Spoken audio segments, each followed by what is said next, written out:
O lobo terrível, ou Canis gyrus, foi uma espécie de grande predador que habitou as Américas durante a Era do Gelo.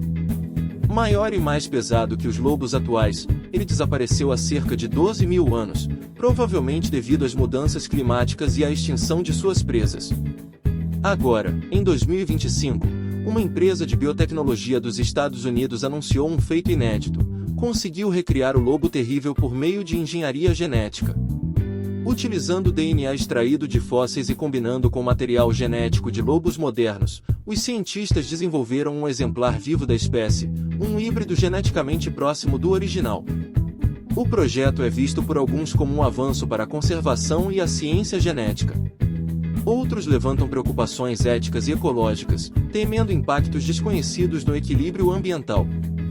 Diante disso, surge a pergunta: estamos prontos para lidar com as consequências de trazer espécies extintas de volta à vida?